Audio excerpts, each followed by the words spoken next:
Okay.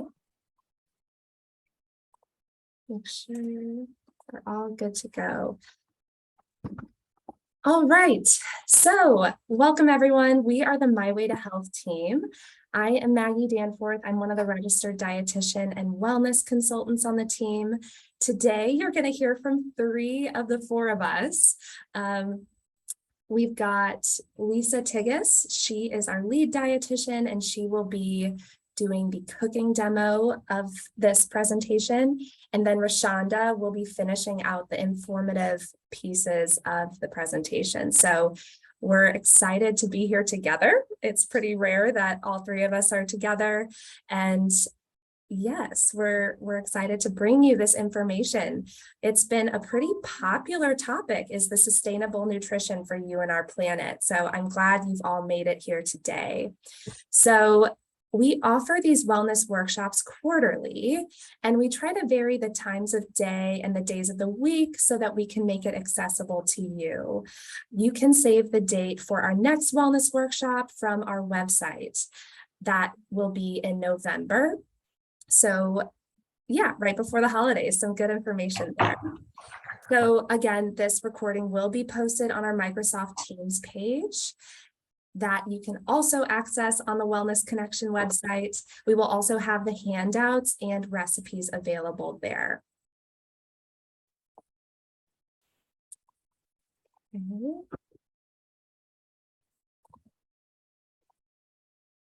Great. So just a little bit about our programs that are available to you as a benefits eligible employee.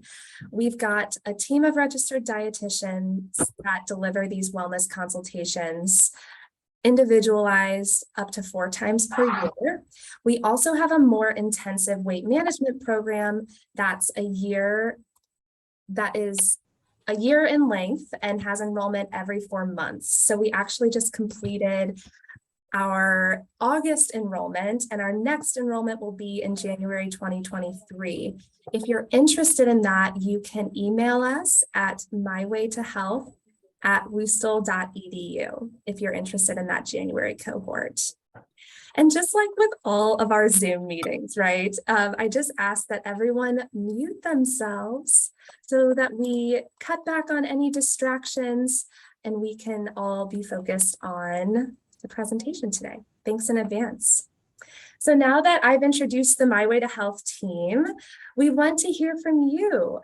So if you can share with us, since our topic today is sustainability, what are a few actions that you've taken to eat more sustainably or improve the health of our planet as it relates to nutrition? I'm going to see if I can find the chat here. We purchase from our farmers market, buy local, love it. Yeah, have a garden, great. Eating less meat, great. Garden, Wustl CSA, very nice.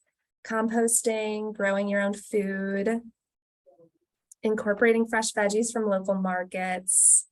Yes, you all are already hitting on some of these points that we will talk about in the presentation. Herb garden, great. Buy less processed foods, less boxes and trash. Yes, Tawanda, we'll talk more about that. Store fresh veggies and fruits for winter. Yes, using that freezer, right? Great. Meatless Mondays. Yes, I know that was you know, that's a good goal to have that I've worked with participants on making part of their week. Thank you for sharing, everybody. Great. So it sounds like a lot of you have already taken these steps to improve the health of yourself and the planet. Funny how that works, that these 2 things go hand in hand.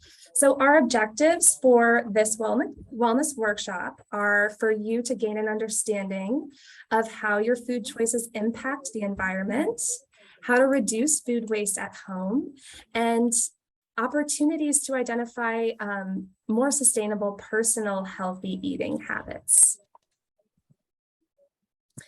So we can't have a presentation about sustainability without addressing what the heck is sustainability. It's a complex and multifaceted issue.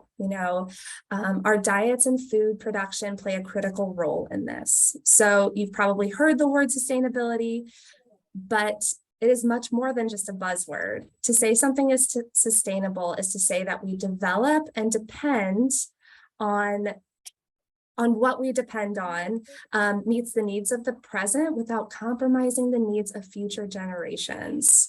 So Jeffrey D. Sachs is an expert on sustainable development and the director of the Earth Institute at Columbia University. He has this quote that I love. It's a little long, so try to stay with me here, but I think it's all encompassing of what this photo, right, this little flower on the slide has to say. He says, like all living species, humanity depends on nature for food and water, materials for survival, and safety from the dire environmental threats, such as epidemics and natural catastrophes. Yet, for a species that depends on the beneficence of nature, or on what the scientists call environmental services, we are doing a poor job of protecting the physical basis of our very survival. Right. And I'm a big fan of awareness, right? We don't really until we know. And so the fact that you're here today, I'm sure, you already have some awareness around sustainable living practices, and that you already have an interest and concern for the health of our environment. And of course, there's always opportunities for us to add more to our personal impact on the planet. So as you can see in the image, a sustainable diet includes several different perspectives. These diets with low environmental impacts contribute to the food and nutrition security and to healthy life for present and future generations. Sustainable diets are protective and respectful of biodiversity and ecosystems. They're culturally acceptable, accessible, economically fair and affordable, and they're nutritionally adequate, right? Those are all ways of describing a sustainable way of eating. So our diets inextricably, that's a hard way to say, link health and environmental sustainability and have the potential to nurture both. So increased food production over the past 50 years has helped life expectancy and reduce hunger, right? So it's a good thing that we are able to feed more people. Our infant and child mortality rates have decreased and global poverty has also decreased. However, these benefits to having more access to food have been, offset the benefits by shifting toward more unhealthy diets, right?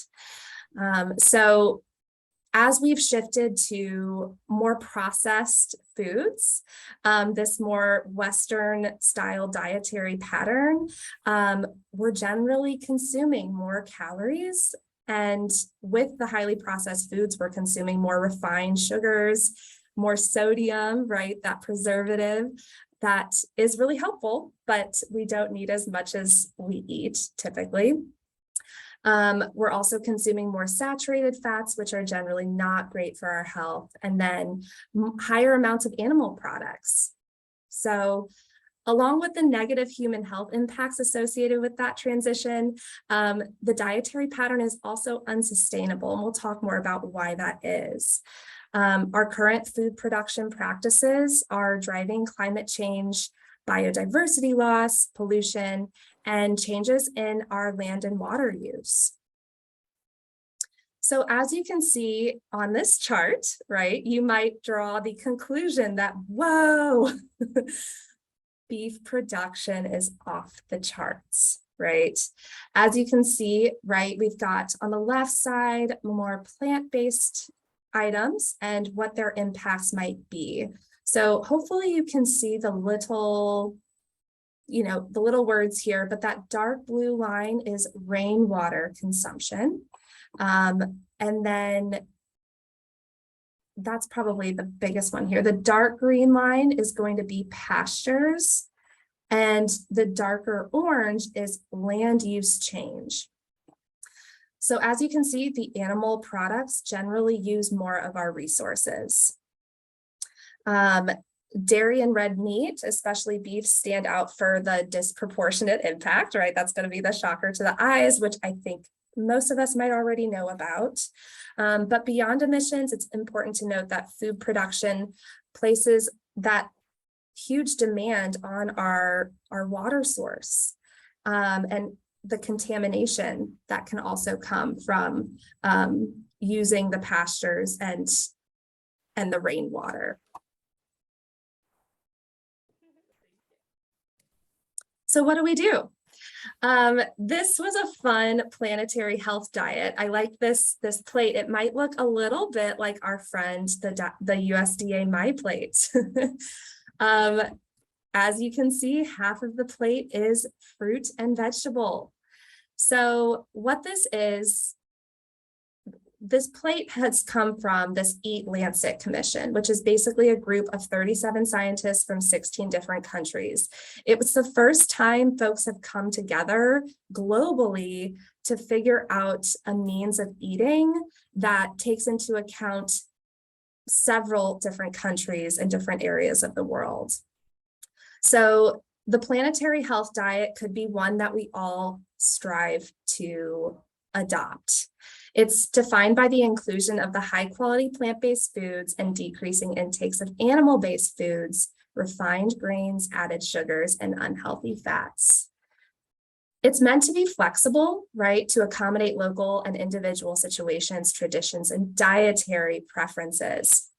For example, while North Americans currently consume almost 6.5 times the recommended amount of red meat, I'm sure we're not shocked by that, countries in South Asia eat only half the recommended amount of red meat, right? So nothing is ever binary, right? It's not just good or bad, or we should or should not do something, right? There's seeking balance, and keeping in mind, right, we kind of live in a little bit of a bubble in North America. So there are health benefits to red meat, and we should be, well, as long as it aligns with our preferences and our values, eating red meat is okay, and staying flexible is an important thought to have. The great food transformation. So basically, in order to really transform the world to eat more based on that planetary health diet, it will take some work. No, right? I have not. So transitioning to this planetary health diet can deliver all these different types of food to the estimated. St. Peter's, there's one workstation the pharmacist sits at. Oh, is it Stephanie's workstation where the mouse doesn't work? Dude, it was like that for like 4 months. I was there for 4 months and I came back, like, I'm sure they're gonna get this fixed. And I go there. No, I think she sets her, It stops. Can we? and then it freezes, and then it goes back to like where you started. I was like, I cannot work like this, and I thought it was just me, but it was sorry. All right, thank you. Perfect. Sorry about that, folks. So anyways, getting to this great food transformation, it depends on so many different levels, right, of action, both in our personal lives, in our homes, to our governments, to how the global community interacts, right? Getting folks on the same page, or at least eating more of these specific types of food, is going to require help, and that cooperation. So be aware. So the last point here is, right, be aware of the risk for overwhelm. So I love to hear that you all are taking some steps to do things in your own lives, because we only have control over so much, right? I don't necessarily have control over what's happening in the global relations, right? But I can vote a certain way. I can buy from my local farmers and support them in that way. So among a lot of other actions we can take. So we've got a little bit of a counter argument here. So is beef all bad? Let's talk about some of the benefits of beef, right? There is some debate in the environmental health community about how much beef contributes to our nutrition as well as our lifestyles, especially right in North America. So it's kind of challenging to evaluate this because the production of beef is one of the most complex supply chains that we have in the entire world. The first point or vote for beef is that it is nutritionally dense. So these food products provide energy, right? Calories that we need to survive, protein, 48% of our protein needs, essential fatty acids, essential amino acids, and that's what's available for human consumption in the US. It's very also bioavailable. We absorb the nutrients from animal products slightly better than plant products. So although modeled plants only agriculture produced 23% more food, it met fewer of the US population's requirements for essential nutrients. So you can produce more plants, but you have to eat a lot more of them to meet the comparable nutrients that you would if you were to eat red meat. So the argument might be, right, that if we are needing to eat more of those plants, we are expending more energy and draining more of our resources by focusing and pushing more of a plants-only diet. The second note here is that it provides jobs. The US livestock industry employs a lot of folks and accounts for $31.8 billion in exports. So there's the money piece, right? The next one is that our livestock recycle inedible parts of food. So livestock recycles more than 43.2 kilograms to the 9th power of human inedible food and fiber processing byproducts, converting them into human edible food, you might argue. Human edible food along with pet food, industrial products, and fertilizer. So they also make use of some untillable pasture and grazing lands that are not suitable for growing crops for human consumption. And then the final point here is that they provide non-food products. So a multitude of animal-derived products are used in a variety of things, right? That's why you have the option when you shop, right, to buy something that's vegan. But a lot of our products, like our adhesives, ceramics, cosmetics, glues, candy, refined sugars, there's a lot here, right? These contributions, if we were to outsource, right, and have that produced from a non-animal base, will have more effect on greenhouse gases than what beef currently does. So we need to be critical of beef production, right? Like that chart doesn't lie. I think it's really important to have a critical eye on how our beef is produced. And so a couple points that we, would keep in mind if we're able to buy local and know where our beef is sourced from and how they're being managed, right? There's a couple points that we can focus on. So the longer the animal is alive, the more resources it consumes. Making sure farmers are being responsible with fertilizer and not losing it to the environment. Minimizing the use of trucks, right, and altering vehicles as much as possible, and then relying on solar or wind power for watering cattle can also cut back on some of that energy usage. So these are the other considerations and actions you can take today. We can take today, right?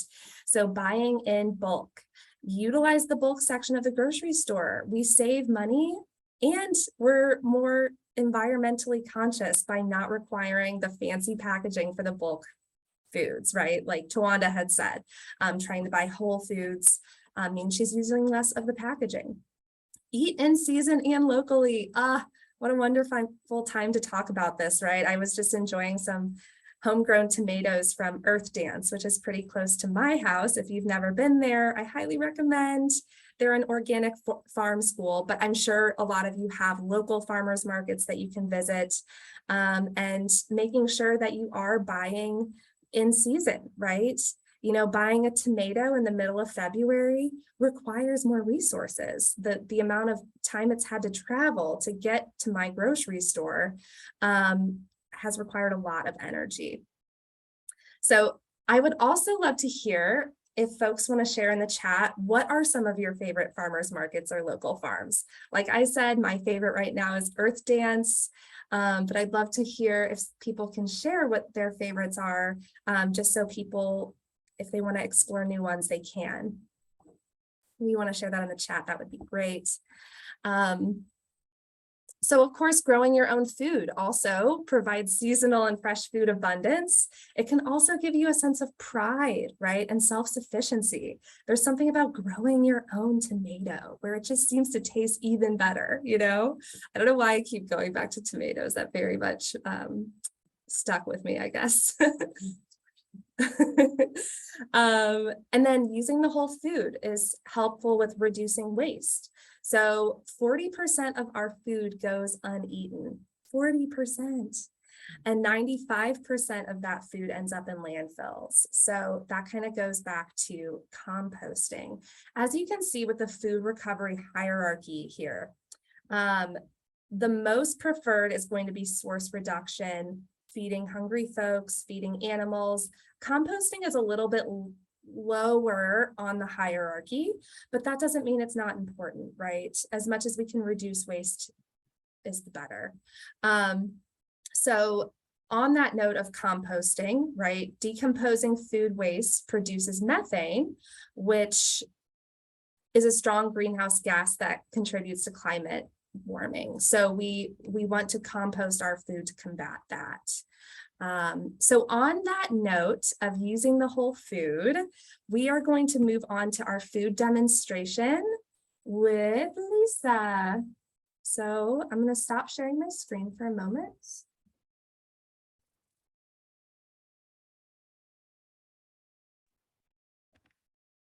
All right. Hi, everyone. I'm just getting my microphone set up. Can I get a confirmation that you guys can hear me? We can hear you. All right, thanks for the thumbs up. So for those of you who I appear very, very small, I'd love for you to go ahead and use that pin button in the right top hand corner of your screen so that you can see in a little bit more clarity what I'm going to show you today with our recipes. Okay. So thank you to Maggie for starting us off with some really wonderful information about what sustainability is. And I'm here to show you a couple of ways that you can put this into action. So as Maggie gave a little bit of a heads up, I want to show you today a couple of whole food recipes. When it comes to putting sustainable recipes on your table or having sustainable shopping habits, sometimes it can feel a little bit unapproachable. You know, we hear a lot about clean eating, organic, reducing waste, and sometimes that can feel not very approachable or like the bar is set really high. But in reality, there's a lot of things that you can do to start taking steps in that right direction.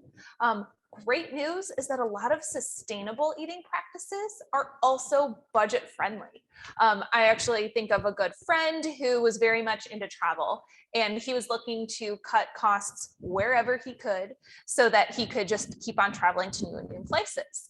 And he found that a lot of the corners that he was cutting, in addition to some couch surfing, of course, was in the food department. So he was buying things in bulk, visiting local markets. He was ordering meatless meals and things like that. And what he started to learn was that these efforts that he was taking to save money actually were very sustainable in nature, and that has inspired him to write a book. So that's my little fun fact. So as Maggie said, I'm going to show you 2 recipes today, both of which are going to be using the whole food so that we can really cut down on some of that waste. So the first being a full beet recipe. I had been roasting beets for years and always felt a little bit guilty when I was chopping off, a good 75% of this vegetable and either putting it in the trash or, better yet, my compost bin. So I have been looking for ways to use the full vegetable. So I'm going to show you a little sauteed beet recipe that features that. So first things first, when dealing with beets, if you have not had experience with this, I recommend using some gloves and wearing darker clothing because beets are very pigmented. You've got this beautiful purple color, which we'll talk more about, but it will stain your hands and it will get on your clothes. So safety first.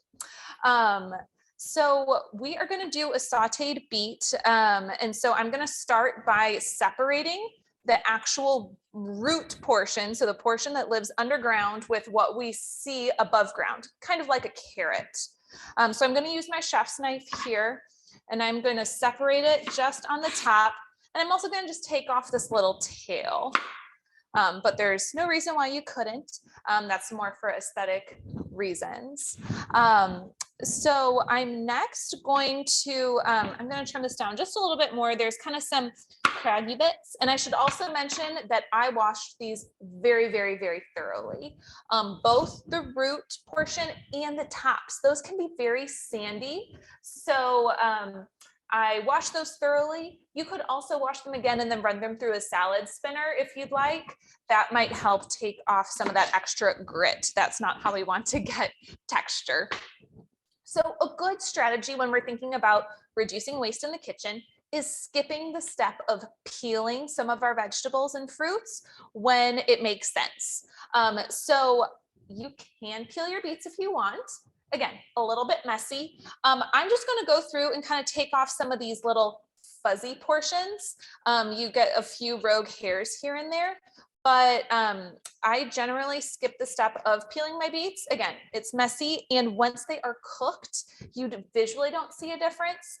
And it's also a nice way to add in a little bit of extra fiber.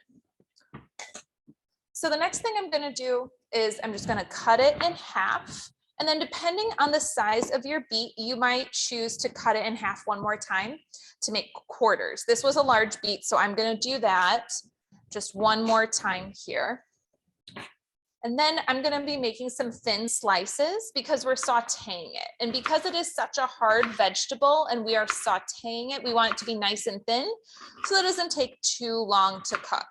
And I'm making sure that all my slices are nice and even thickness, quite thin, so that they'll all cook and we don't have some mushy and some hard pieces. That's important whether you're sauteing, roasting, no matter the style of cooking, we all want our pieces of vegetables to be the same size. And you can see that I turned a round vegetable into a flat vegetable, and that gives us the most control over it. So I've been holding on tight with my bear claw to protect my fingertips and to make sure that it's not rocking and rolling around. So that's how we take care of that side of things. I'm going to set this aside. And then I'm just going to run my knife through these little teeny tiny stems. They have a similar texture to celery, I would say, or Swiss chard leaves if you're familiar with that.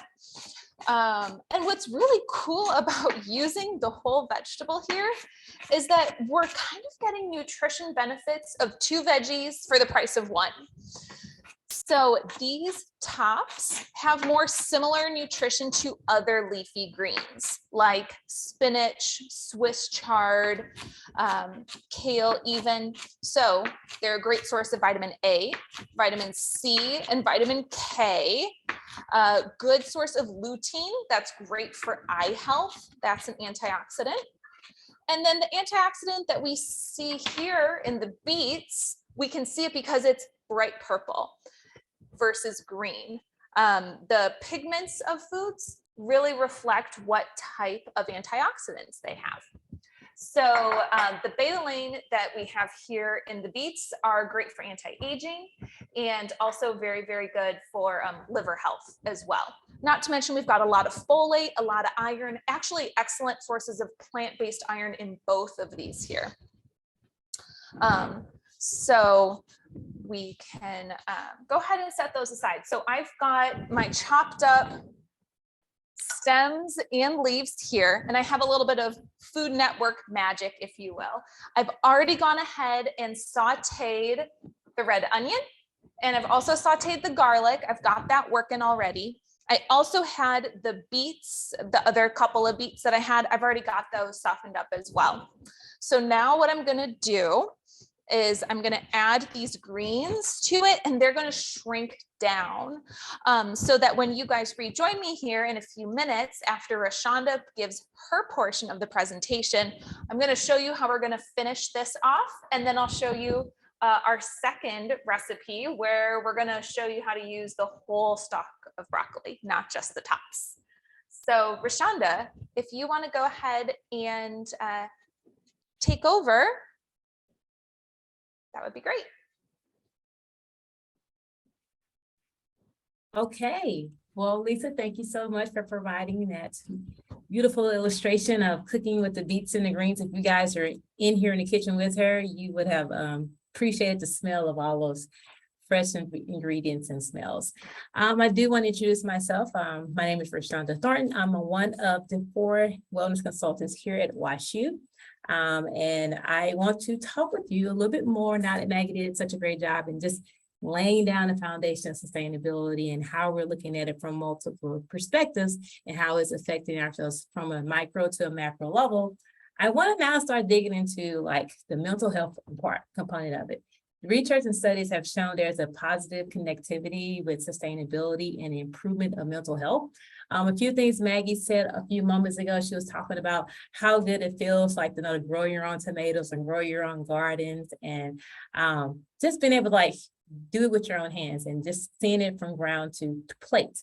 Well, the same goes to just how we conduct ourselves when we're considering sustainability in our shopping mechanism. It feels good to know that like you can use reusable packaging and that you can kind of take away from environmental uses with your grocery shopping. And times have really changed. So we're going to talk about how this sustainability and how it connects to your mental health. I know I can say for myself, when I'm going to the stores and I'm having my own bags or I'm buying things in bulk and using less packaging, I know I'm taking away the uses of plastic, uses of any other products that can contribute to increase of, I guess, trash. And it makes me feel good, to know that I'm doing that. So it does send those dopamine. It does send those positive feels that, you're doing a handful of good things at one time. You're supplying yourself with the healthy foods, and you're also you're also contributing to the health of the earth. When feeling energetic, you're more likely to engage in more sustainable practices. So obviously you feel good about doing it. It's only going to promote you to do it more. A feeling of satisfaction in a way, you're contributing to the larger society. You're being more conscious of how you're choosing to shop.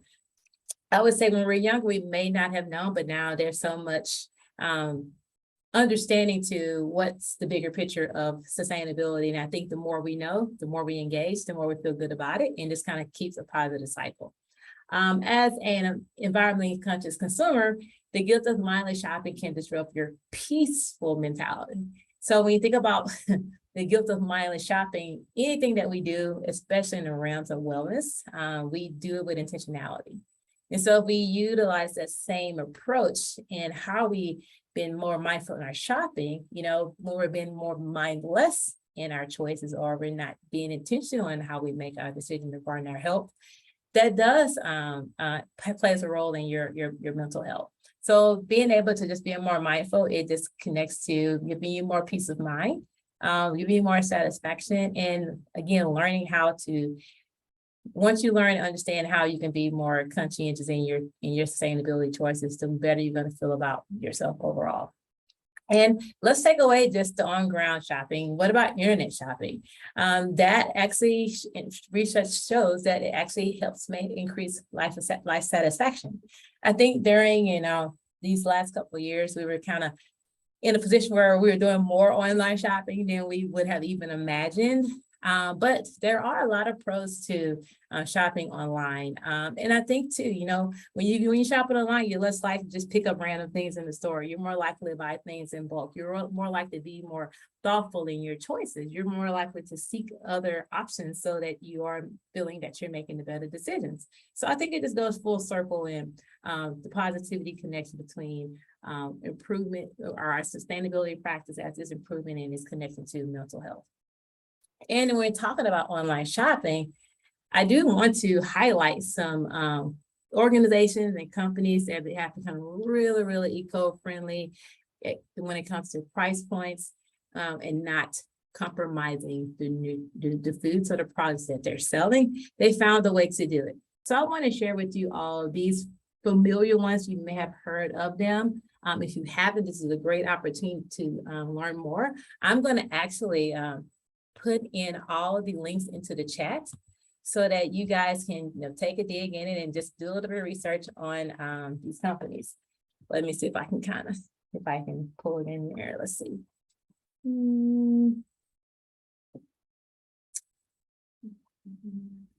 If I'm not, I'm going to try to copy it. If I can't, we're going to put it in the Microsoft Teams along with the recording. So you get a chance to look up some of these companies. I do definitely, let's talk a little bit about like the benefits of some of these companies. Some of them in particular, one of my favorites is Imperfect Foods. They're known just by their name of under the concept of foods, maybe not having the aesthetics, maybe irregular in size, or sometimes it's just they have too much of it. So what they're able to do is they're able to still, the food is still healthy, it's still tasty, it just maybe not look as perfect as it does in the grocery store. And so the whole concept of Imperfect Food is how are they lowering waste by keeping the foods that may not fall into the line of perfection, how to still find a way to still sell them to where consumers are still having them and are able to sell them at a cheaper price. Then you have larger platforms like Misfits and Thrive, where they sell more than just foods. They sell clothing and all other type of products, facial products, and they're all centered around non-GMO, more organic products. And again, the price point is always something that they are aware of. Another few is like Public Goods. So Public Goods is where they actually sell things in bulk. So obviously when you're buying smaller packaging, you're paying for the packaging. So buying things in bulk can reduce the cost. And also it makes it easier for when it comes to transporting these materials, because you're not transferring multiple things, you're transferring 1 or 2 large things. And the last one I know that's very popular one is the Crowd Cow, which is where sustainable shoppers are able to put in their zip codes, and then they're presented with meats that are sourced near their location, allowing consumers to read about the farms, know where it's coming from, and obviously be within a remote location. And last but not least, think about your local co-ops. And I'm going to also send you a link that's giving you the directory here in Missouri, where there's multiple cohorts that are around, where you're able to join with others and support farmers, as well as know where your foods are coming from, and also playing your role in your sustainability practices. Even when we think about Instacart and kind of all those online shopping ones that we've been doing over the last couple of years, that actually does save costs, because when you have your shoppers or your buyers, they're going to the store and not only they're purchasing your products, they're probably purchasing like multiple products. So it saves on gas and emissions where you're not driving back and forth for every, you and other consumers are individually driving back and forth to the grocery store. You have one person kind of doing it all and then making those trips. So again, it may seem like it's some minute little things that contributes to sustainability in that way, but the bigger picture, it does save on emissions and it's helpful for the environment. So those are some companies, again, I want to encourage you to try some of them out. and you may find that they become a part of your shopping. And last thing I want to focus on is just normalizing sustainability practice.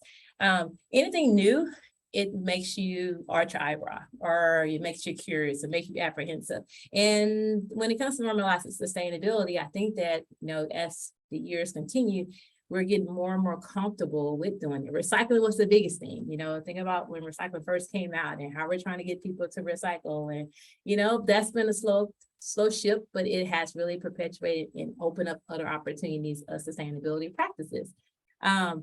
And when you more normalize it, it's more accepted. And the more often we do these things, the more normal it becomes. So for a quick example, it's the first time you go shopping and you see someone with a reusable shopping bag, you're probably like, okay, that looks kind of odd. But like after you see other people doing it, and after you're learning more about how it's really not complex, it's pretty easy to do, you tend to become more open-minded to trying these things out. So again, just another word of encouragement and recognizing the more personal appreciation that you can have for sustainability practices and how it can contribute to your emotional, mental health, helping you to even just being aware of your surroundings more so than you may have thought you were. So hoping that is something that was beneficial for you guys. I want to, last thing. I thought that was the last thing. One more slide. As we're talking about, these fun ideas of being more sustainable, Lisa's showing you her marvelous recipes. I mean, it sounds good, and it looks very interesting, but then it's kind of like, okay, that may be too complex for me. Maybe I need to start with the ABCs. Maybe sometimes it can feel overwhelming to try to bring on these new habits, right? Or these new practices. So I want to start off saying, just make sure you keep it simple. That make sure it fits you to where you're comfortable, because if the more you just kind of slowly start doing it, the more it becomes more natural, you'll find yourself doing it more. So here are some quick approaches. I'm sorry, not quick, but simple approaches that may help fit you when it comes to those sustainability practices. If you're buying in bulk, obviously, what do we do with these big sacks of beans or the big sacks of rice, or buying this big, we get, half fruit, a whole carton of fruit, and what do we do with it? Well, I think these are great opportunities to learn how to build in some slow cooker recipes. We have hundreds of crock pot recipes out there, Instant Pot recipes, where you can find some of these random ingredients that you may not have been familiar with, or finding ways to multi-purpose use them by looking up some slow cooker recipes. I like to really dig in when it comes to cooking and buying in bulk. When you buy in bulk, most products are probably non-perishable, or there's ways to learn how to freeze them, how to prepare them in one big batch and then separate them out so that you're able to utilize all your ingredients, but still not make it too complex for yourself. It actually helps in prepping too, because you cook it and you cook it and you prep it out and separate it out. It could last you more than a couple of weeks. So you can spread it out over time. Even thinking about, I think about meats, cooking your meats in bulk. Sometimes it may be cheaper to buy the larger pallet of chicken or beef, and it's like, okay, how do I utilize this? I like to, personally, I'll get a crock pot and I will get a couple, maybe 3 chicken breasts, and I'll get some chicken broth, and I'll just cook it overnight. And what that does is kind of cooks the meat up. It gives it a little bit of flavor, but it keeps it neutral to where I can utilize that meat for multiple things in a dish, and probably can utilize it over time. And if I don't use it all up, I can freeze it. Grilling your meats as well can be a way to cook your meat in bulk. And obviously, trying to get away from using too much packaging is just a larger point of this. How about organize your refrigerator? A lot of things are seeping in our refrigerator we probably forgot about, or probably end up going bad. How many of you got containers back there that in the back of your refrigerator that you have had for more than a couple of weeks and you kind of forgot about it? Or how many times have you bought a condiment or bought a particular item and you realize, oh, I have this in the refrigerator already? So I always say, do kind of a clean sweep of your refrigerator just to kind of see what you have in there, so you can maybe repurpose some of your leftover ingredients to make something else, which is cost effective, and it also is waste effective as well. So do maybe like a weekly refrigerator sweep. You'll be amazed at what you can kind of retrieve from that refrigerator, and what you can put together to make a meal or make something, use it for another type of recipe. And the last one is, think about this concept called pantry cooking. Pantry cooking means you go to your pantry first to kind of see what staples you have on hand, kind of compare some of the items to like some of your favorite meals, see what you can make with them. And then you create a shopping list of what you may need to replace some of the items in the meal, some things that are missing.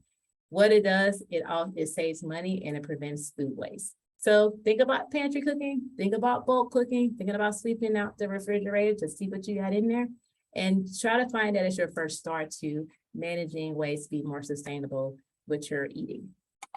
Okay, now I'm going to go to Lisa and let Lisa take over and give us her second cooking demonstration. All right. Well, thanks for Shonda for sharing with us again some more wonderful strategies. So as she said, I wish you guys could smell this. It smells so good. What's better than garlic, right? But not only do we have the garlic and the red onion, but we've got the sweetness of those beets and then kind of a salty bitterness from the greens. So they play together really nicely. I've just seasoned that up with a little bit of salt and pepper.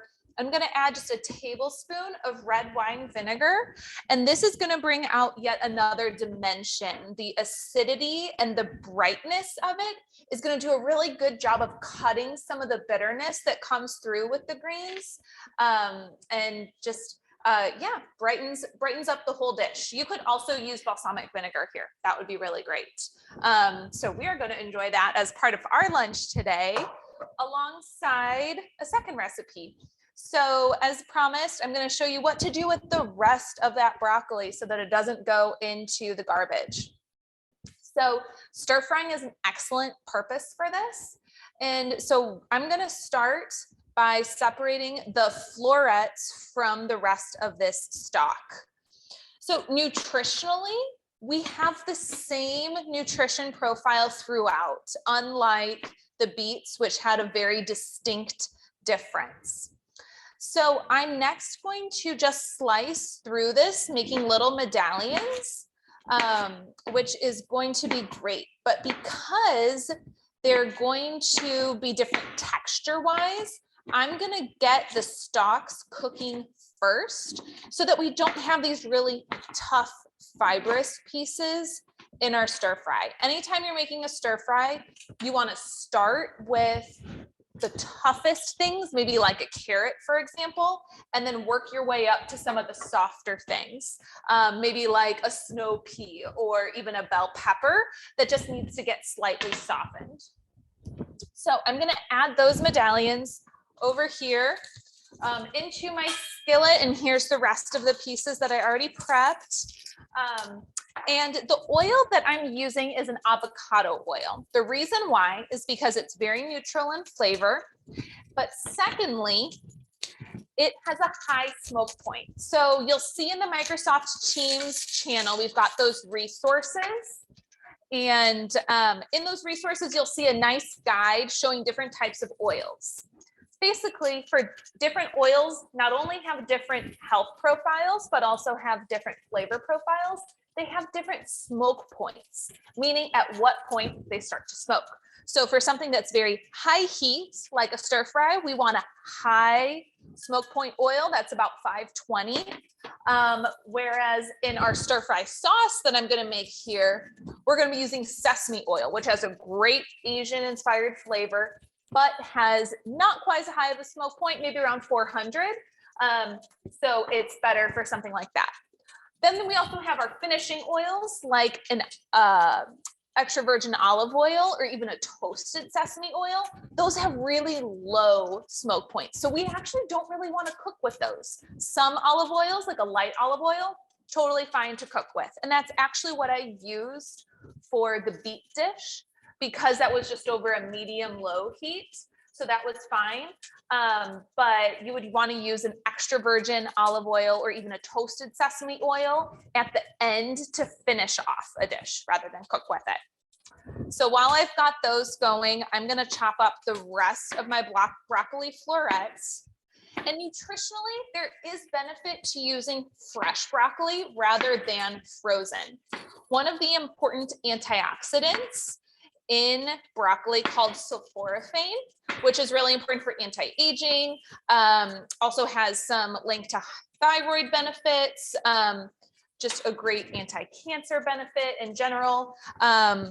We only get that through the fresh, that freezing process with first cooking it and then flash freezing it actually destroys that. So I like to promote using fresh broccoli. Now, if you've got some frozen broccoli in your freezer that you don't want to go to waste, I don't blame you. Here's a tip. You can add some mustard, some raw cabbage, or like some raw radish or arugula. All of those have a compound that's going to help to restore that antioxidant. So when you can, go for the fresh stuff.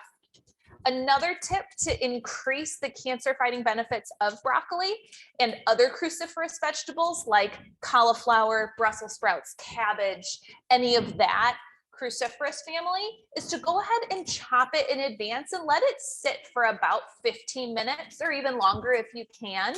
That's going to help activate some of these nutrients to make them more available for your body to absorb. So that's why I went ahead and prepped that in advance.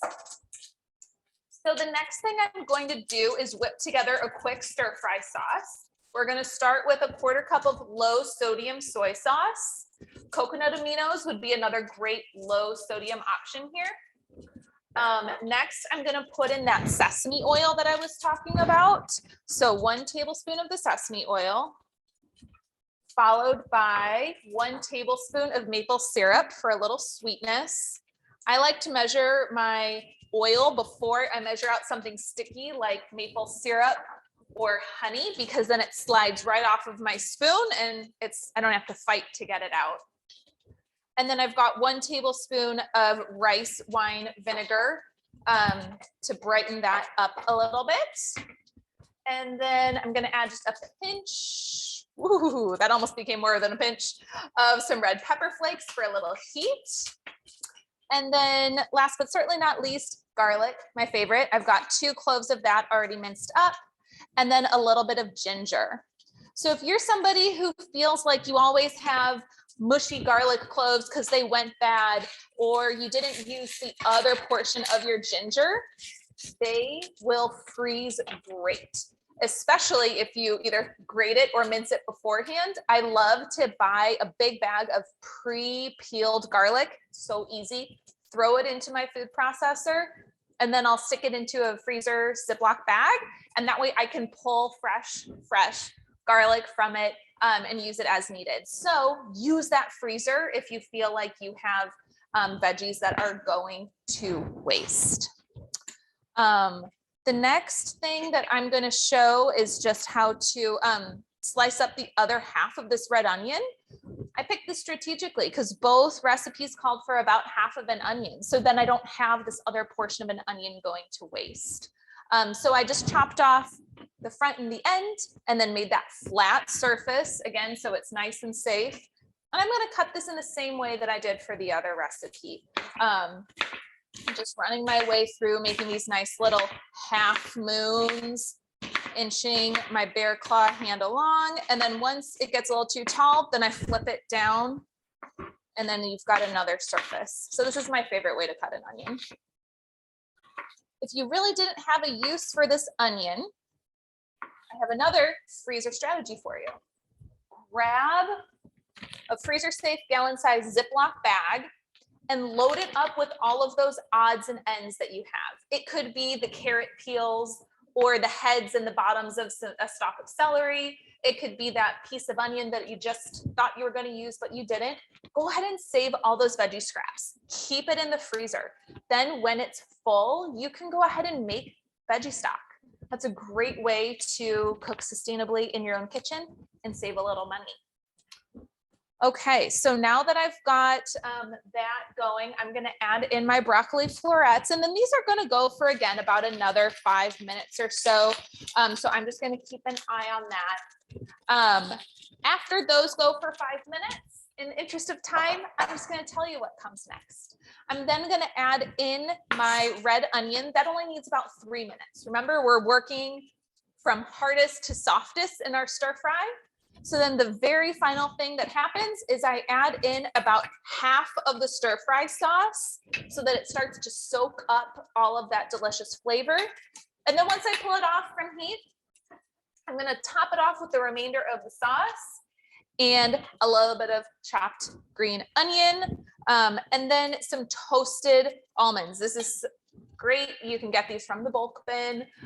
Speaking of bulk bins, you can check out the bulk bin bars recipe that we also have in the packet.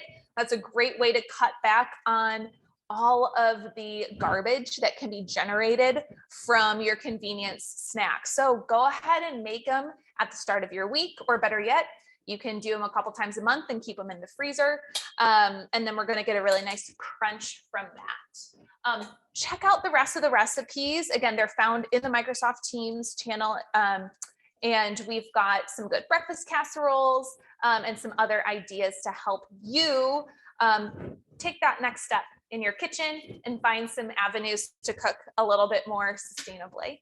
So we want to thank you for joining us today. I'd love to use the next 5 minutes or so that we have for some questions. So feel free to use that chat, and between Maggie, Rashonda, and I, we will get those questions answered. Thank you, Lisa. So much great information and great tips from Lisa, the culinary queen. Does anyone have questions for us? Any good Ziploc alternatives? That's a great question. I'm not, do you know of any? So we're gonna bring Rashonda in. What I found to be helpful, I went on Amazon and they have these reusable plastic, they look like Ziploc bags, but they're made out of plastic, and you can put them in a dishwasher, you can, put them up for later, but they essentially are like a Ziploc bag that's sustainable. So I went on Amazon and I just bought like different sizes. They have quart sizes, sandwich bag sizes, snack sizes, and I'm able to reuse that for all my snacks and all the meats. And they're also freezer friendly. To me, that what works best for me to replace the Ziploc bags. Yeah, it looks like Paige says she uses stasher bags. I think that's what I've heard of before. Okay. Great. Thanks for sharing. Yeah, you're welcome, Jennifer. Any other questions? I know Nicole had sent a message about what are the best ways to freeze some of your fruits and veggies.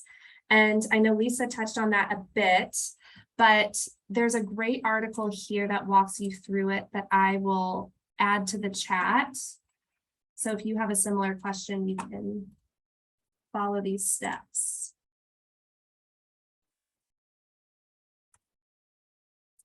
Is avocado oil a better alternative than olive oil in general?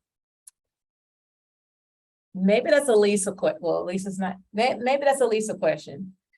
So you'll see on one of our handouts the different uses of oils, and they all have a use. And avocado oil is very versatile because you can use it in cooking up to a really high heat point. I think it can tolerate the highest of all oils. Oh, really? So that's kind of that's one of my staples, just to uncomplicate my life a little bit. But as far as taste, I prefer olive oil. Health benefits, they're about the same. Lisa, do you have any comments on that?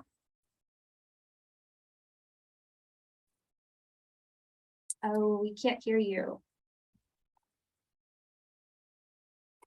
Oh, shoot. Okay. So Lisa, we'll have to have her respond, but we're coming up on 1 p.m. Nicole has another question. I was curious if you had a website that explained the best way to store produce, like what should be in the fridge or on the counter, what you should wash right away. Can you guys hear me now? I think my mic died. Okay. Yes, so I would say consult that Smoke Point. And then in regards to Nicole's question, we've got a very extensive produce storage guide that is part of the Microsoft Teams resources, like 10 pages in length. So that is a really extensive place to look if you're looking for some guidance about how to reduce waste. Great, thank you. Thank you, Lisa. All right, folks. Well, it's 1 o'clock. Thank you so much for being with us here today. We hope you learned something. If you have any other questions, you can email mywaytohealth@wustl.edu and check out the Teams page for the recording and all of the recipes and handouts we talked about today. Thank you. Thank you, guys. See you next time.